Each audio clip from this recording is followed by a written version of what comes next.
Posiblemente.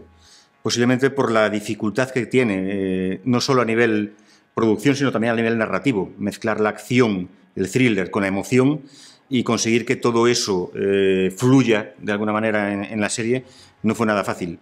Y luego, a nivel logístico, tenemos persecuciones de coches, persecuciones de lanchas, tenemos tiroteos, tenemos bombas, y todo en localizaciones naturales, no teníamos decorados. La verdad que ha sido un buen reto, ha sido una buena experiencia.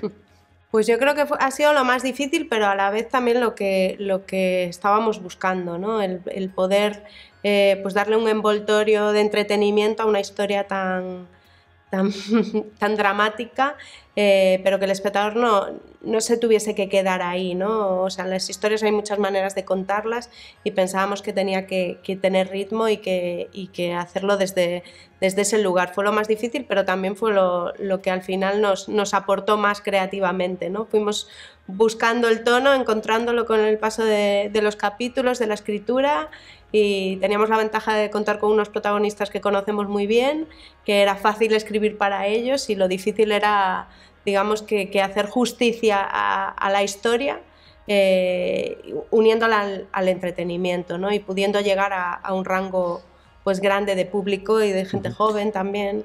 Teníamos una cosa buena, que es que hay mucho imaginario colectivo sobre el nazismo y sobre el Holocausto. Entonces había muchas cosas que, mostrándolas, no hacía falta explicarlas. El espectador las iba a comprender y eso jugaba a nuestro favor. Cuando Blanca pasa delante de la montaña de zapatos, todo lo que cuenta Marcé en su dibujo, todas estas historias que hay detrás, es muy fácil para el espectador imaginar el sufrimiento de estos personajes. Entonces es muy fácil para el espectador ponerse en su lugar. Y era interesante también para narrarlo no tener que mostrar todas esas cosas, sino poder hacerlo a través de esas cositas pequeñas, y además que son casi todas reales y se basan en testimonios de supervivientes de los campos de concentración. No, esto lo hemos ido aprendiendo con los años, yo creo, ¿no? No te guardes nada para la segunda temporada. Sí, si te guardas algo para la segunda temporada, no habrá segunda temporada. Yo cuando hablamos con los equipos de guionistas siempre digo, pero no tengáis miedo, si todo lo que... ¿Por qué no va a haber historia hacia adelante si la creamos nosotros? Confiad en vuestro trabajo, en vuestro talento, que seguirá habiendo historias, ¿no? Hemos hecho otras series que iban a pasito lento, ¿no? Pero en esta pues era también para nosotros creativamente muy interesante poder avanzar, como nos pedía un poco el cuerpo a la hora de escribir. Pero no inevitable, necesario.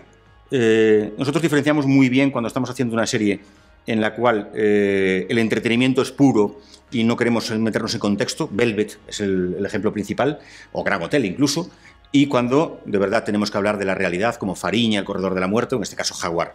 Son personajes, en el caso de Jaguar, imaginarios, pero todos inspirados en gente que existió, y un contexto social que es el que pasó en España, que el franquismo permitió que muchos nazis huidos de Alemania viviesen aquí o pasasen por España para marcharse a Latinoamérica, Egipto, Turquía o a Canadá. Por eso te digo que no era tanto inevitable como necesario hablar de eso, porque sin eso la historia de Jaguar no existe. Pues por un lado yo creo que la acción, ¿no? Era muy interesante, y por otro lado pues eso, poder meternos a explorar un tema histórico tan interesante y de una manera profunda, ¿no? Y eso, aprender en el proceso y hacer aprender a los demás también. Yo creo que todos, lo que dice Gemma, la acción a todos los del equipo, a todos, que veníamos de Velvet, de Chicas del Cable, Blanca, de 45 Revoluciones, Iván, nos apetecía darle un giro a nosotros como guionistas y como creadores, a los directores como directores y a los actores como personajes, ¿no? como creadores de personajes, les apetecía dar un giro a todos. Y yo creo que lo hemos conseguido.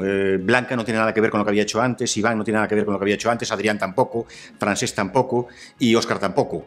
En nuestro caso como creadores veníamos de hacer una serie de otro tono y entramos en Jaguar.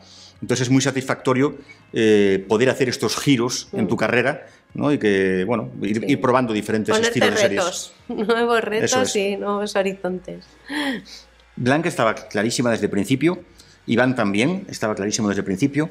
Francés apareció de pronto porque vino a verme por otro proyecto, y nos fuimos a comer y me quedé mirándolo y era, voilà, francés.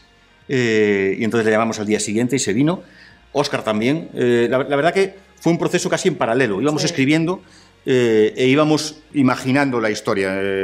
El personaje de Óscar, por ejemplo, era un señor mayor y de repente cuando pensamos en Óscar era de, ostras, espera, vamos a rejuvenecerlo.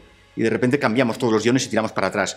Es una serie también que escribimos durante la pandemia, escribimos antes de la pandemia, durante la pandemia se nos permitió revisarla y masticarla. Entonces, ese proceso fue muy interesante. El tener la serie escrita, poder mirar atrás, poder volver a revisar, poder cambiar cosas, volver a revisar los guiones. Tuvimos unos meses extra, sí, que fueron muy malos para muchas cosas, pero en este caso nos permitió también pudimos hacer enésimas versiones de guión. Y luego una cosa con el guión que no habíamos hecho hasta ahora de esa manera tan clara, que era, fuimos muy libres estructuralmente a la hora de escribir los guiones. No nos ceñíamos una estructura tan clásica, sino que nos permitíamos cierta libertad para lo inesperado. Esa sensación que creo que tienes tú de que la serie avanza a pasos agigantados y a un ritmo endiablado, tiene que ver creo que con esto, con que en ningún momento puedes predecir hacia dónde va a ir la serie.